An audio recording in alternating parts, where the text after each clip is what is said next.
This episode of Weekly Weird News is sponsored by Honey and by Babbel. We don't hear a whole lot from former President Donald J. Trump these days, and that's mostly because he's not on Twitter, is no longer president, and seems to be mostly spending time at home getting his power level up before he inevitably declares his intent to run for president. He's down there in Florida, just soaking in the rays. Yeah, he's kind of hibernating.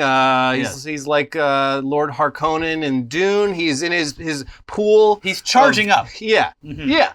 But in the meantime, despite his presidency being one in which there was really never a dull moment, in which leakers in the federal government were just constantly blabbing about the whole thing to the press, even now, more than a year since Trump left office, we are still hearing wild new behind-the-scenes stories about some of the more unorthodox, big brain ideas that Mr. Trump had while he was the most powerful and influential figure on Earth.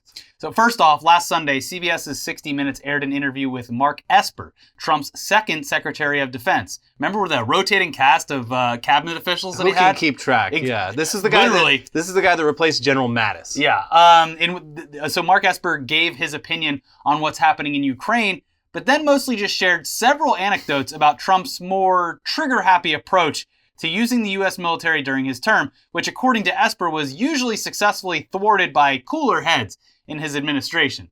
And that's good because in addition to stuff that you'd pretty much expect, like war with Venezuela, war with Iran, and a military blockade of Cuba, two ideas that Esper describes Trump wanting to do sound like they would have led to war with Mexico and an American version of the Tiananmen Square massacre. Here's some of the transcript from the 60 Minutes interview. Mark Esper. The president pulls me aside on at least a couple of occasions and suggests that maybe we have the U.S. military shoot missiles into Mexico. Nora O'Donnell. Shoot missiles into Mexico? For what? Mark Esper. He would say to go after the cartels, and we would have this private discussion where I'd say, Mr. President, I understand the motive. Because he was very serious about dealing with drugs in America. I get that. We all understand. But I had to explain to him, we can't do that. It would violate international law. It would be terrible for our neighbors to the south. It would, impact us in so many ways. Why don't we do this instead? Nora O'Donnell, you politely push back on the idea. Did President Trump really say no one would know it was us? Mark Esper, yes, he said that. And I just thought it was fanciful, right? Because of course it would be us. I was reluctant to tell this story because I thought people won't believe this, that they'll think I'm just making it up and folks in Trump's orbit will dispute it. And then I was having dinner after the election in 2020 with a fellow cabinet member, and he said to me, he goes, remember that time when President Trump suggested you shoot missiles into Mexico? And I said to him, you heard that? He goes, oh yeah, I couldn't believe it. And I couldn't believe how well you managed and talked him down from that. Jesus. And at that moment, I knew I got to write the story because I at least have one witness who will verify that this really did happen.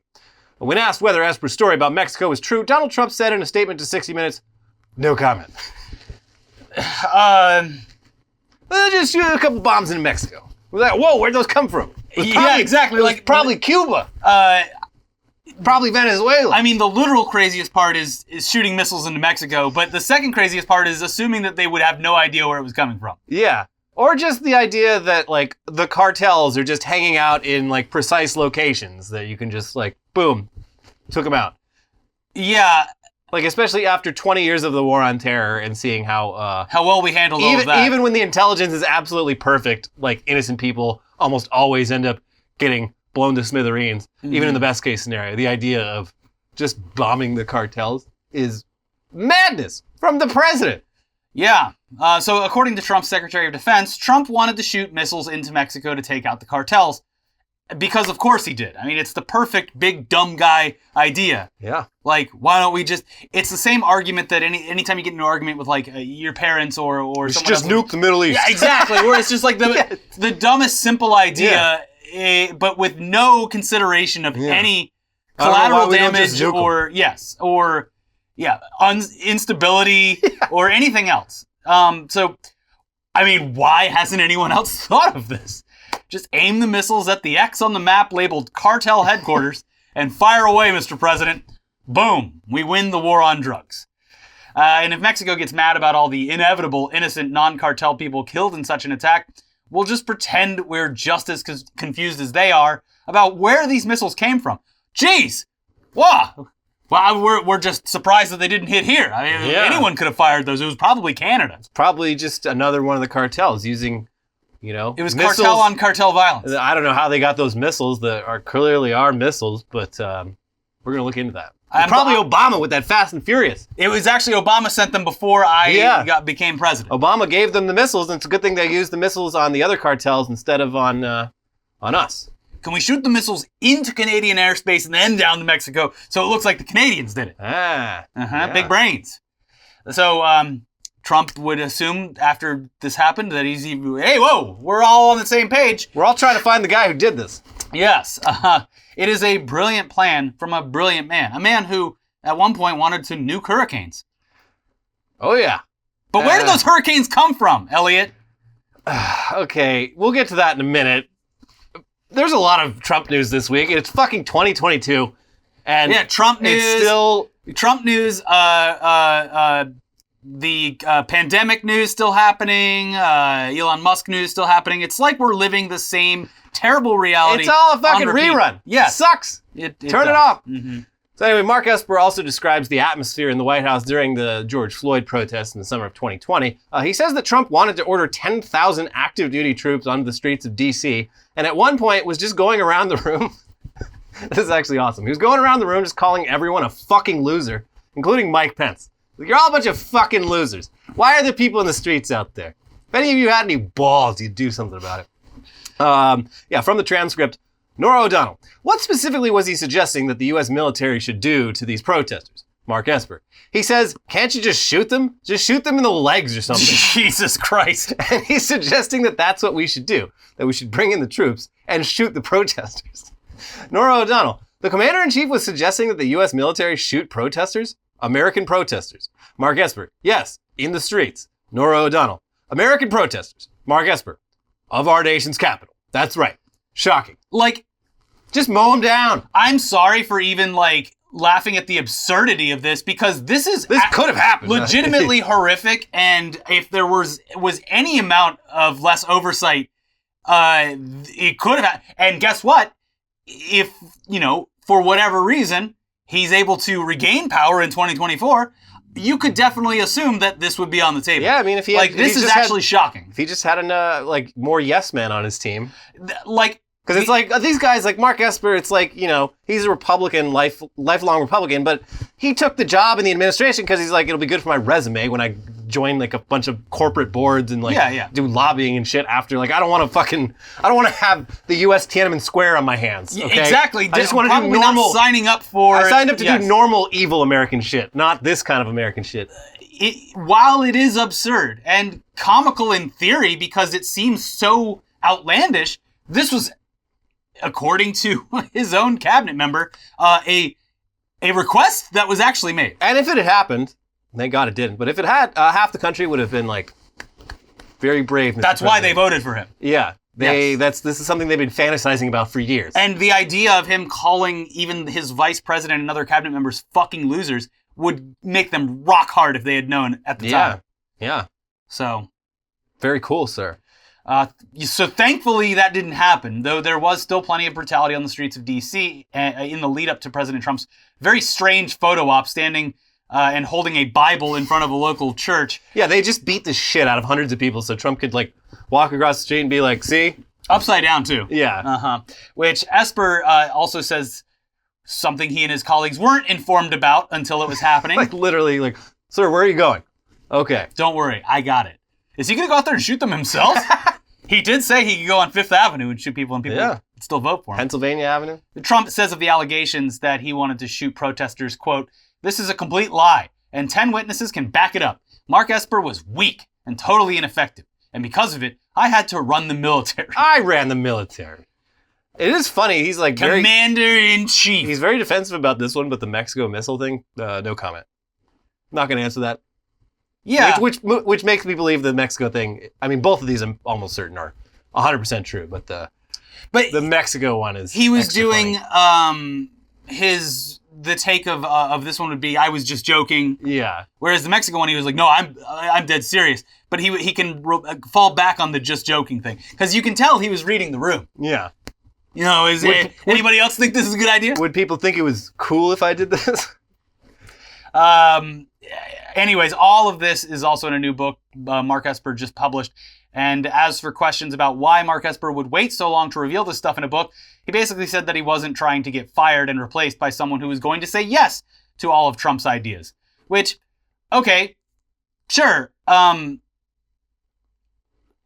It's Fine. still scary, but Yeah. at least someone said no to things. There's a lot of anger towards people doing these tell-all books, but it's like Mark Esper's excuse makes more sense than a lot of like the White House reporters who waited like 2 years to be like, oh yeah, here's this thing I heard that was totally insane that I waited to put in this book to make money off of. Or Fred Flintstone, who had the all of the power to do anything and actually just bent the knee seemingly at every turn for Trump. There's him, then John Bolton wrote a book where it's like, oh, I guess he didn't enjoy himself in the one presidential administration seemingly made just for him. Doesn't seem like anybody really came away from those 4 years with a lot of positive things to say. Even the people you would assume would have positive things to say. I don't know. Meanwhile, this week, though, we also told you there was more. We got some very interesting new insight into Trump's belief that climate change is a Chinese hoax, something he said a lot on the campaign trail. Most of us assumed that what he meant was something like China is funding the promotion of the idea of climate change to cripple American industry or something like that, which would still be nonsense. But it turns out that his actual beliefs about climate change being a Chinese hoax are so much crazier than that, crazier than you would even guess. Here's Rolling Stone. Near the beginning of Donald Trump's time in office, the then president had a pressing question for his national security aides and administration officials. Does China have the secret technology, a weapon even, to create large man-made hurricanes and then launch them at the United States? And if so, would this constitute an act of war by a foreign power? And could the U.S. retaliate militarily? Then President Trump repeatedly asked about this, according to two former senior administration officials and a third person briefed on the matter. Quote, "It was almost too stupid for words," said a former Trump official intimately familiar with the then sitting president's inquiry. "I did not get the sense that he was joking at all." This is also why I wanted to bomb Mexico, because they keep sending El Nino up here.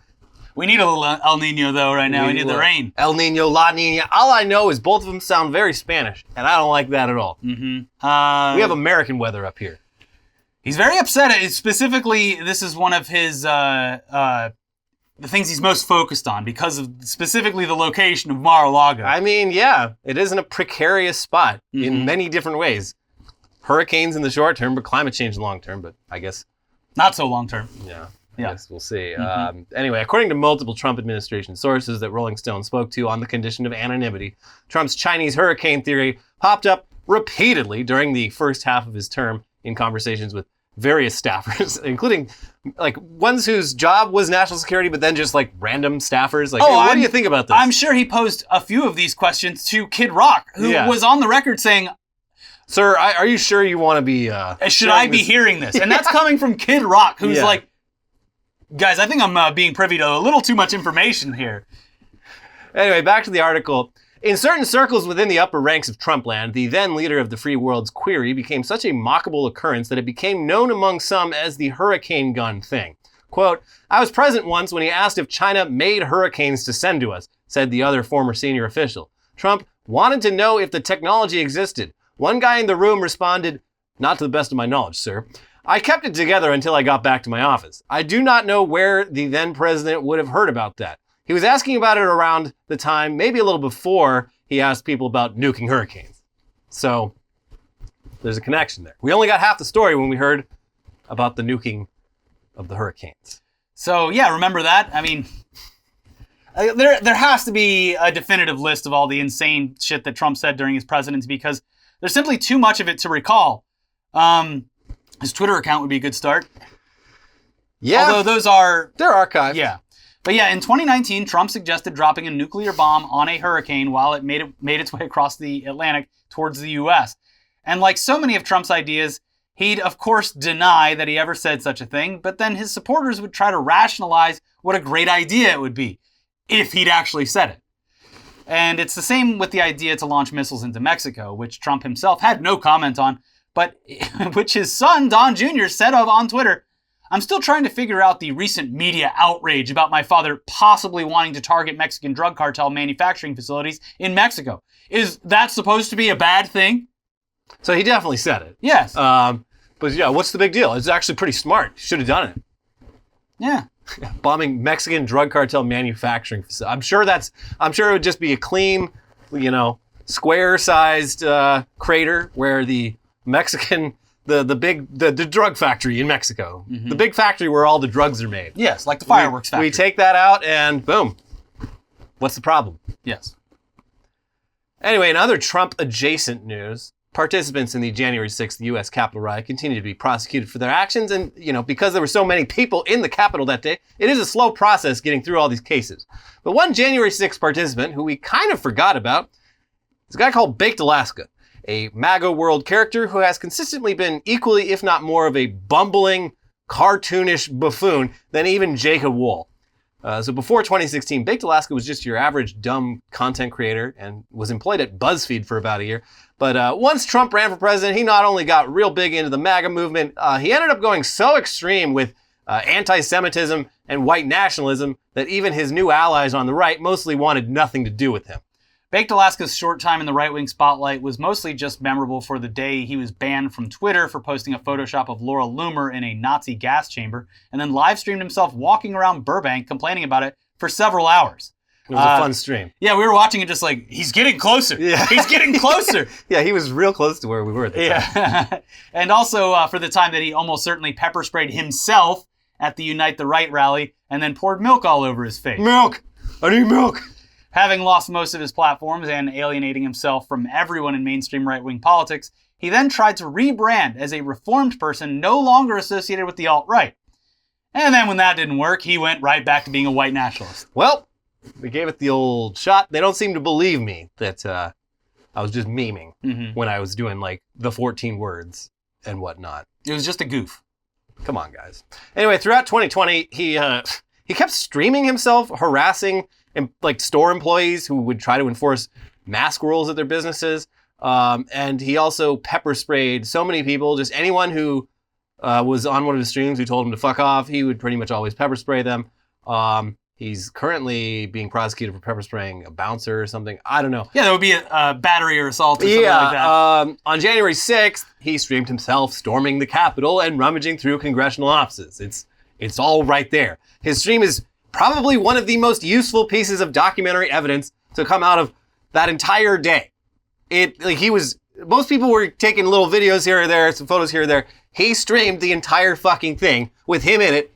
I'm Baked Alaska. What's your name? We're breaking into the Capitol. So much evidence in one stream that at one point, I don't know if it was people on the right or Baked Alaska himself who was trying to say that it was like a CIA plant or something like that. But I remember no one that would be this stupid. I remember that theory popping up. Like, no, he's too dumb for that. Yeah, has he been corrupted by the government? No, and he was just there a moron. Yes, exactly.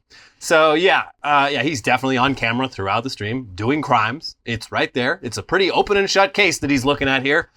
So with this kind of overwhelming evidence against Baked Alaska, pleading guilty would probably be the best way forward. And he did plead guilty, or at least he was going to, until he changed his mind at the very last second, which is always a very smart thing to do in the U.S. legal system. Yeah, and a very strong position especially, to take in your case. When you have no leg to stand on, when you are clearly guilty of everything you're accused of. Anyway, here's NBC News. A right-wing internet personality who live-streamed himself storming the U.S. Capitol on January 6th was set to plead guilty to a federal charge Wednesday as part of a plea deal reached with federal prosecutors. But the plea deal went up in smoke after he declared himself innocent. Anthony Joseph Guionet, also known as Baked Alaska, was set to plead guilty to one misdemeanor count in which he would admit he willingly and knowingly paraded, demonstrated, and picketed inside the Capitol. Guionet was charged just one day after the Capitol attack and arrested in January 2021. He originally faced charges of entering or remaining on restricted grounds without lawful authority and disorderly conduct on Capitol grounds. But the deal went out the window at a hearing Wednesday after Judge Emmett G. Sullivan asked Guionet whether he was pleading guilty because he was, in fact, guilty. Quote, "I wanted to go to trial, but the prosecutors, if I went to trial, they would put a felony on me. So I think this is probably the better route," Guionet said. "I believe I'm innocent, but they're saying if I go to trial, they're going to hit me with a felony." So basically, you can't plead guilty and then add a caveat that you're not actually guilty. You're just doing it for a reduced sentence. That's not how our legal system works. Yeah, you don't say it. Yeah. It's people understand, Mr. Baked Alaska. And surely this man's lawyer told him this, you would think. But he just went out and said it. Yeah. If you're pleading guilty, you're pleading guilty. That's it. You can't be like, yes, I plead guilty, but I didn't actually do it. I would like to state for the record that I was doing air quotes. Yeah. So, I mean, you would assume that after the defense and the prosecution presumably worked together for a while to come up with this plea deal. A very tantalizing plea deal because... he was only charged with a single misdemeanor. Yes. It was not a serious Mr. charge. Alaska, you are free to go despite clearly being a habitual line stepper. Spend a couple weeks in jail, clean up some fucking trash. Maybe an ankle monitor. Like a real sweet deal. So both legal teams, they come up with this perfect deal for Baked Alaska here, only to have their defendant just nuke the whole thing at the last second, being a fucking idiot who can't shut the fuck up. Look at the big brain on Baked Alaska. So you would think, given that Baked Alaska would be in, some trouble moving forward.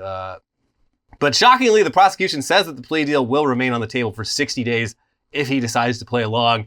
Seems like a real no-brainer, but we'll see if he, comes to reason here. But making this so much more baffling, he was only looking at a maximum. The worst case sentence would have been 6 months in jail. That would have almost certainly been reduced with the guilty plea. None of his charges are felonies. And what he described were like, they're going to add felonies if I plead guilty. That's not how it works. You plead. The plea deal is there. They can't charge you with more crimes after you've already made your plea. Starting to think this Baked Alaska guy might not be very smart. You say it's a no-brainer to take the plea deal, but clearly this man has less than that. Yeah. Mm-hmm. But hey, while we're on this right-wing rabbit hole, let's go even further with some dumb QAnon news. Or just QAnon news in general. Just stop sounding redundant. Dumb QAnon, it's just QAnon news. One of the more interesting things about QAnon is that aside from the anonymous online posts that the movement was formed around, it's pretty decentralized. And that's led to the growth of very distinct QAnon movements with their own leaders, lore, and quirks. One example is the Dallas QAnon sect, who waited around for months believing that JFK Jr., and a bunch of other famous dead people were going to reveal themselves as actually alive and fighting against the deep state on behalf of Donald Trump. But there are plenty of other QAnon groups, and Vice recently reported on one that's based out of Canada and revolves around a Filipina-Canadian woman who says she's secretly the Queen of Canada and has advised all of her followers to stop paying their bills. Here's Vice. Followers of a QAnon influencer who's convinced some Canadians she's the true Queen of Canada are saying their utilities are being cut off because they were told by their sovereign that they no longer had to pay bills. One woman has repeatedly told her fellow QAnon Queen followers she's stopped paying hydro, water, natural gas, property taxes, line of credit, and my credit cards.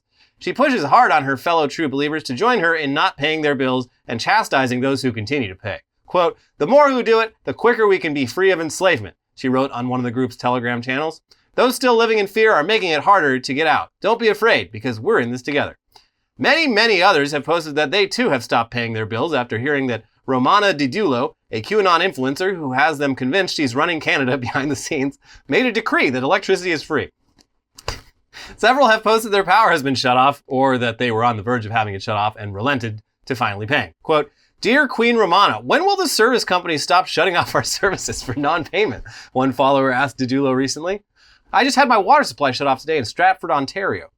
Excuse me, Your Highness? I was told the water would remain on. Yes. The lady apparently has 70,000 followers on Telegram and is currently doing an RV tour across Canada with her closest followers, where she makes frequent stops for meet and greets that draw crowds as large as 50. The specifics around how exactly a woman born in the Philippines would be the secret rightful Queen of Canada, it's unclear, but she's convinced a lot of people that she's the Queen and therefore gets to secretly control Canada's laws. So far, though, that's mostly just been Romana Didulo declaring that everything is free, which sounds like socialism. But okay, here's from the article.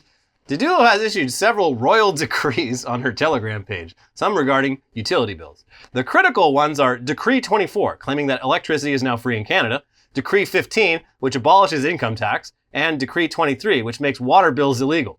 Another decree, number 79, reverts the price of rent, housing, and propane back to 1955 levels. Bull! Other decrees issued by Didulo are that critical race theory is illegal in Canada. This was her very first decree, in fact. And that the age of consent was changed to 24, which sparked an outcry from her followers. Oh, you don't say. No, you gotta turn the dial the other way.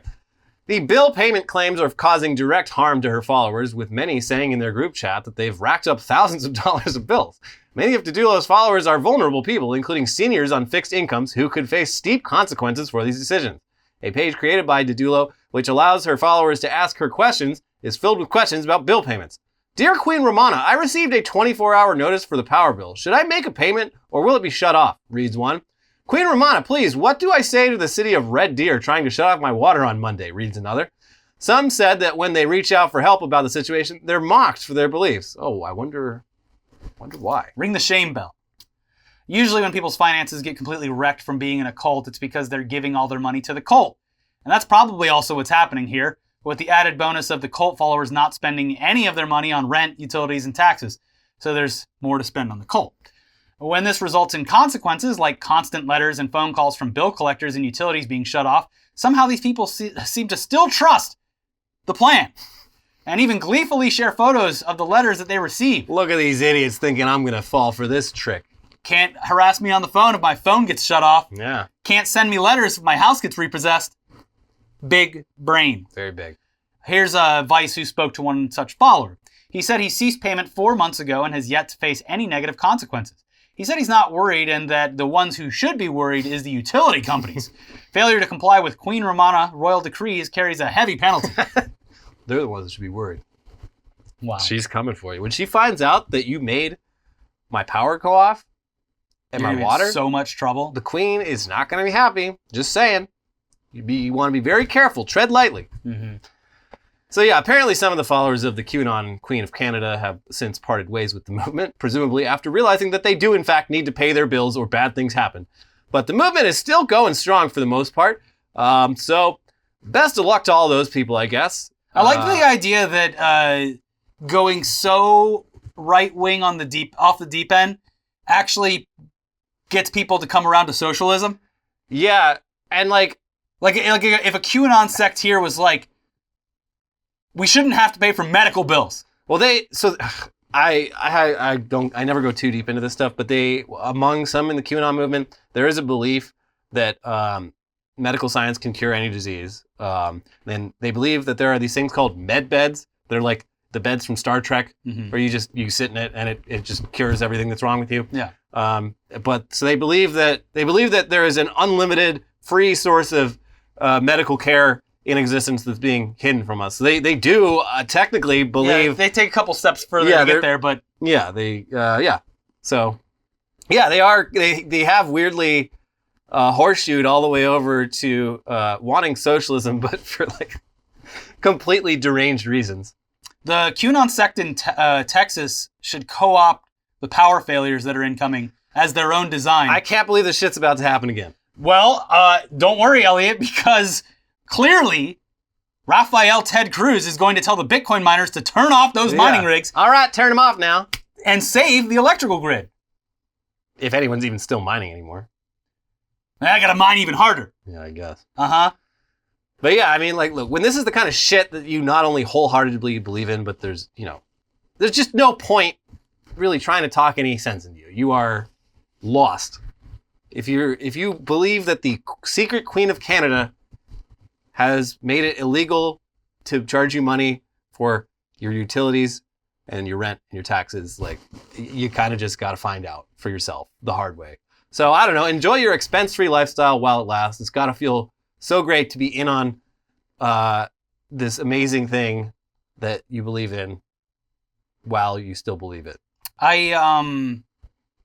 Canada's going to be busy for about 2 weeks, though, because the Edmonton Oilers and the Calgary Flames are about to face off in the Stanley Cup playoffs. I believe those are the teams that are going up against each other.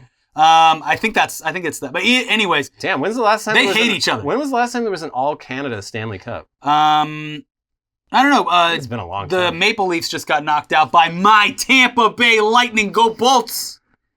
the Kings are gone, so I can cheer for them now. Yeah. But yeah, it's I think Canada's going to be pretty focused on one thing in the next couple of weeks. So I think that's probably good. Probably great for that. Good. But instead of saving money by not paying your bills because the Queen of Canada told you not to, there is a much better way. This episode is sponsored by Honey, the easy way to save when shopping on your iPhone or computer. We all shop online. We've all seen that promo code field taunting us at checkout. But thanks to Honey, manually searching for coupon codes is a thing of the past. Honey is the free shopping tool that scours the internet for promo codes and applies the best ones that it finds to your cart. So imagine you're shopping on one of your favorite sites. When you check out, the Honey button appears and all you have to do is click Apply Coupons. You wait a few seconds as Honey searches for coupons that it can find for that site, and if Honey finds a working coupon, you'll watch the prices drop. I know Mother's Day just passed, but that was another one recently where I got my mom a gift for Mother's Day and saved a bit of money on the process. And she doesn't have to know. She thinks I paid full price. Mom, you're not worth full price. Yeah. Not till you stop smoking. Anyway, Honey doesn't just work on desktop. It works on your iPhone, too. You just activate it on Safari on your phone and save on the go. If you don't already have Honey, you could straight up be missing out. And by getting it, you'll be doing yourself a solid and supporting this show. We would never recommend you something we don't use, so get Honey for free at joinhoney.com/weird. That is joinhoney.com/weird. This episode is also sponsored by Babbel.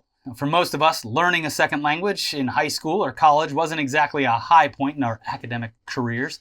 Yeah, I took Spanish in high school, and I don't remember. I do speak a little bit of Spanish now and can read it pretty well now. Yeah. But that's because of Babbel.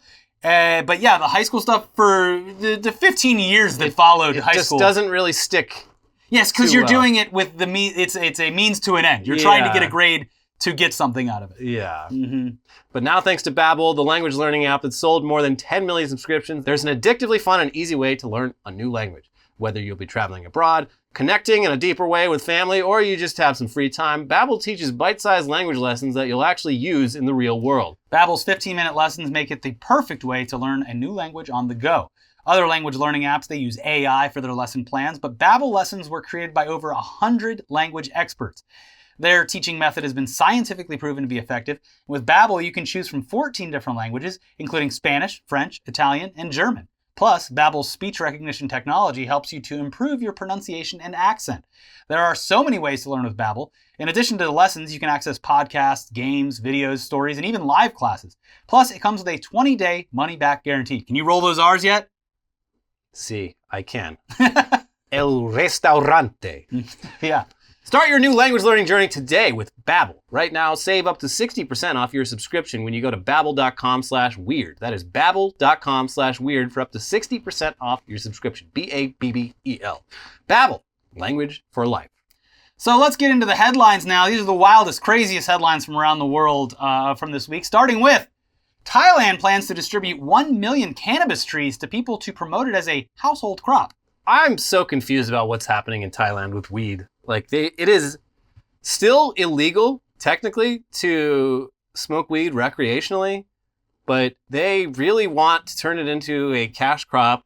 Well, hemp is very useful. So CBD is super popular in Thailand. Mm-hmm. And medical marijuana is legal in Thailand. I'm not sure how that works, but they really see the potential for a lot of money to be made in this industry, but you're still, if you get caught smoking weed for fun, So a lot of mixed messaging here. Take this plant home and take care of it in your backyard. Do not smoke it, though. Well, no. It's a lot of the same ways that how it happens here in Republican states, where they see the monetary incentive and value, and they also see the medical benefits of it. Yeah. But they don't want people to be so in your face about it, or whatever their excuse is. Yeah, there is. That's really what it all comes down to. Is they just don't like hippies. Like in Florida, for example, you can get CBD anywhere. Yeah. Literally promoted in CVS or whatever there. But smoking a joint, no. And they also have medical in Florida now too. Yeah. It's weird, in Austin, I don't know if it was the last time we went, but at the time, a few years ago, in like a convenience store. They sold like CBD joints. Like it looked like a fucking like pre-rolled joint. Yeah. It's like, no THC in it. But I'm just like, it still looks like you're smoking a joint if you're smoking this. Yeah. And I always go back to like the most jarring switch was Vegas. Because Vegas went 100% in like a weekend. It was, you would go to jail for a felony on one day, and then it was completely legal the next day. Yeah, it was. If you like got caught smoking weed in Vegas, it was a big problem. And then they're like, wait a minute, never mind. Yeah, it went reverse from a felony to, oh, by the way, we now have a weed store that's the size of an IKEA. Yeah, cool, huh? Yeah. Michigan man allegedly made $2,000 a day from marijuana vending machine outside home. And yeah, so it was like he had like an alley next to his house. He had his touchscreen, like custom-made vending machine bolted into a brick wall. Like, and this thing was running for 4 years. There was no problem. Work smarter, not harder.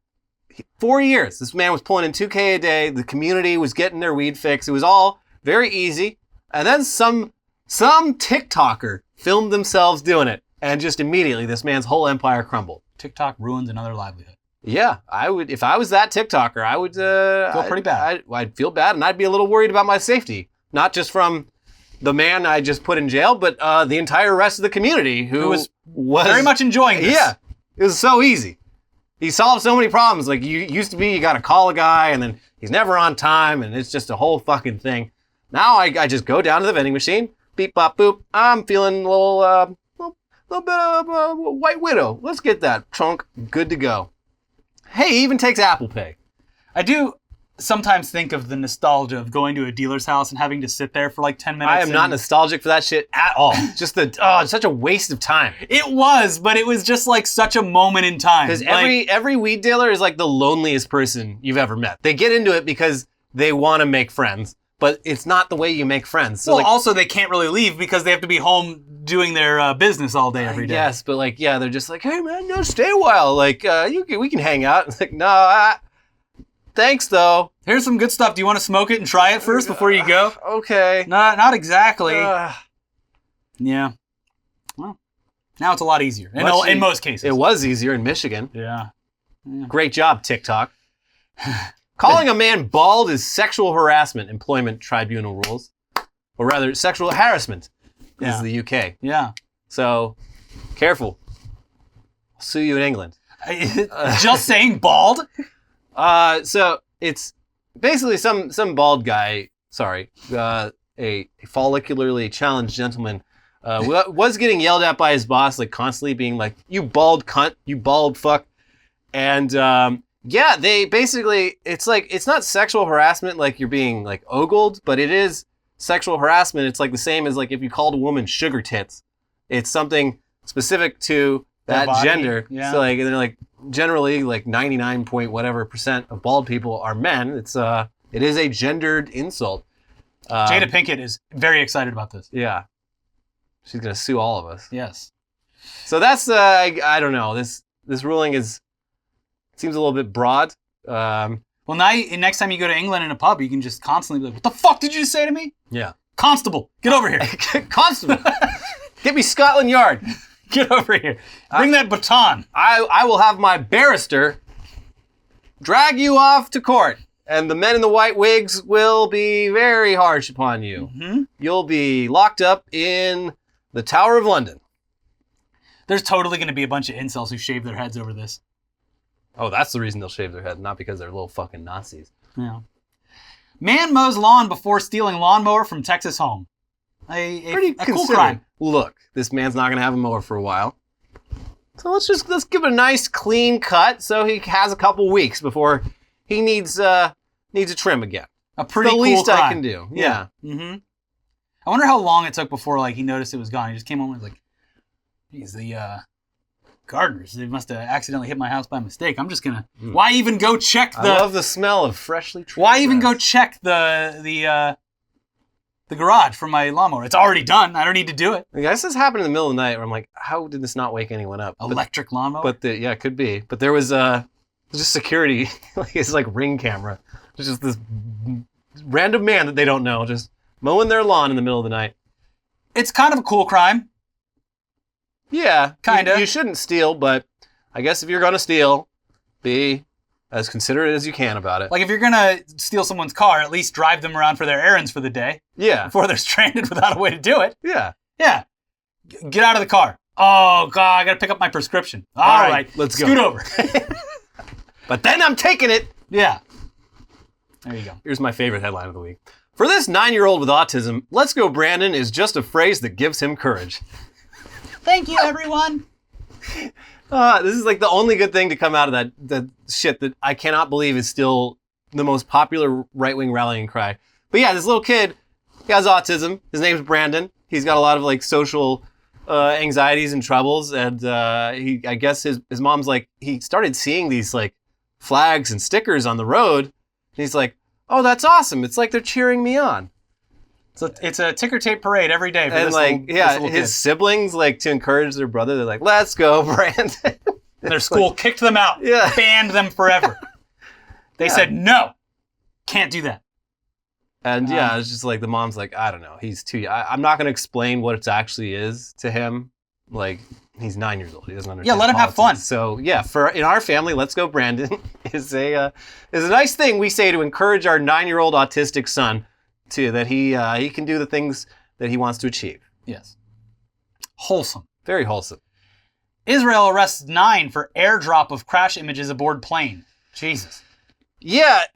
So when I first saw this, it was just, a plane was about to take off and they had to evacuate the plane because everyone's iPhones got airdropped a bunch of like plane crash images. But then somehow they figured out there was 9 separate passengers on this plane, probably a group of teens, I would imagine, who were just airdropping like, "Oh, it'd be so funny if we airdropped plane crash images onto people's phones right before the plane takes off." Not sure what the crime would be. Inciting something. I don't know. It is still so weird that you can just airdrop shit onto random people's phones. Well, you have to turn it on. Oh. Phones have to be accepting from everyone. I would say most people, I would hope most people have it set to friends. So where like if your info is saved, they have an iPhone, you have an iPhone, their info is saved, they can airdrop you something. Okay. But there is an option for just turning it on to everyone.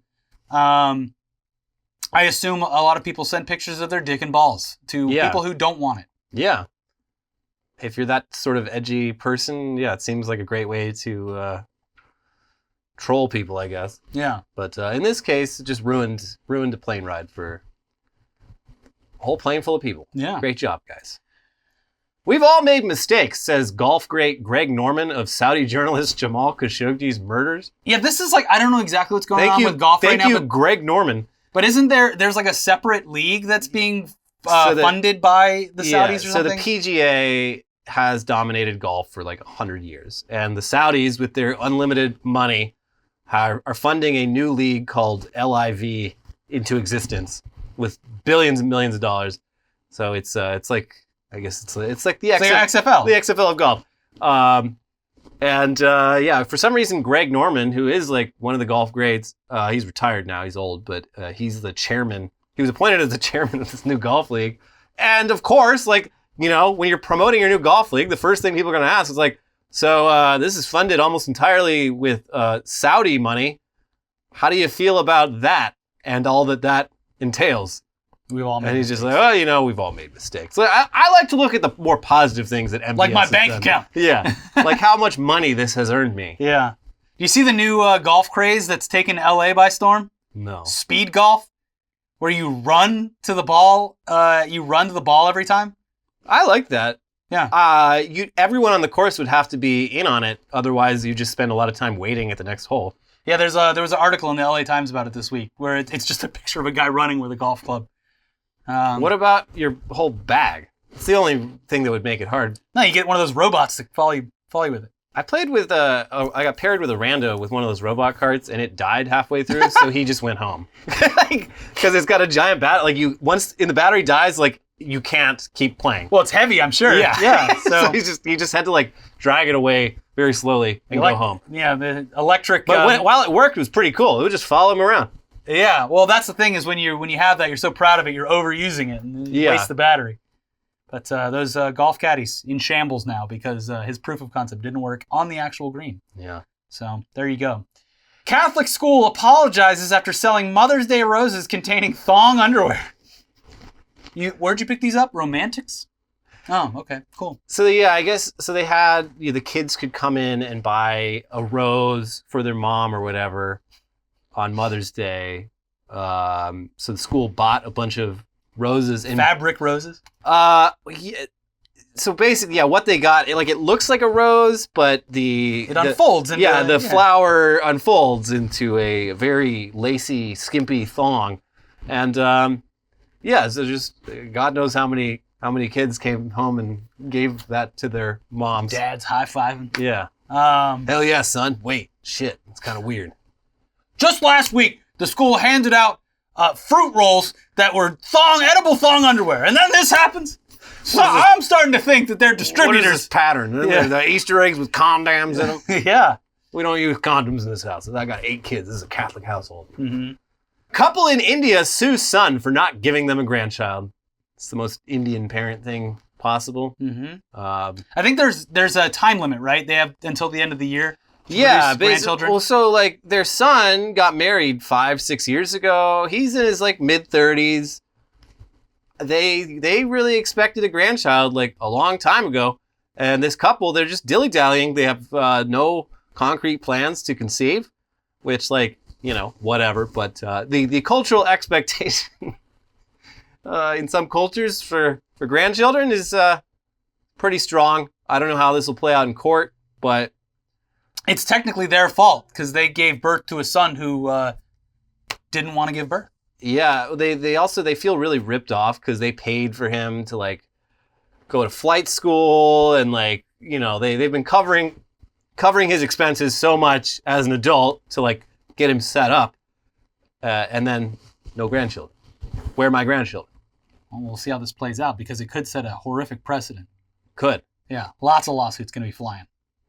A lot of people in America would probably also love to sue their children for no grandchildren. Yeah, or for being lazy assholes who won't move out despite the fact that rent's $4,000 a month. My lazy millennial son keeps telling me, Mom, it's not the same. You and Dad bought the house for $15,000 and you had great health insurance through your long-term pension job that paid for all the medical care associated with motherhood. Just put on your nicest shirt and go down and ask for a job. Yeah. But if given what happened with Roe, I could see it happening. Mm-hmm. Sue your kids, make them force them to be impregnated and carry your grandchild. It's coming. And final headline, Boris Johnson says people should work in person again because when he works from home, he gets distracted by cheese. I believe him, but also... I'm sure he gets distracted by a lot of things. But also, this is classic Boris Johnson saying something with a stupid little note at the end. Oh, it's silly, but yes, you do have to go back to work. Yeah. Mm-hmm. What a silly prime minister we have, but yes, he's right. Go back to work right now. But yeah, he's I don't know, when I work from home, it's I gotta go get a coffee, and then I forget where I'm going, and then, I'll just break off a little bit more of this cheese, and then I've already forgotten what I'm doing. Well, guess what, Mr. Johnson? If you probably added up all the time you spent eating cheese and getting coffee, it still wouldn't hold a candle to the amount of time spent commuting to that job. Yeah, especially in London, they do have a great infrastructure there, yeah, but... They have a great tube system, but a lot of people working in central London are coming from very far away and presumably spending a lot of time commuting. Mr. Johnson, are you eating 2 hours worth of cheese a day? Because that's how long it takes me to get in and out. How much cheese are we talking? A wheel? Sir, a wheel? So, seems pretty dumb, but that's the point because it's just he's telling you that you have to go back to the office with a little joke at the end there. Yeah. Anyways, that's it for Weekly Weird News this week. If you haven't seen it already, please check out our most recent episodes. Madonna gave birth to a tree. She did, and it is some graphic. Caterpillars. Yeah. And some butterflies. Yeah. And a bunch of other dumb news over there on News Dump. And then if you want the rundown of just the catastrophic crypto failure this week. And it keeps dipping. It sure does. Check out both of those videos, please. Subscribe to the channel. Hit the join button, the bell, leave a comment, leave a like, do whatever you want. It's your time. Also, Next week will be our last full week of content before we take our pre-summer break. Taking a little break, yeah. A little mental health break. So last week will be the full week of content. I think we have like an episode or two after that. But just to make you aware, the end of May, beginning of June, we're taking a little break. We did the same thing last year. We'll be back. Don't worry. Now the video's up. Now you can click on them. Please check them out, and we'll see you soon. Bye. Bye.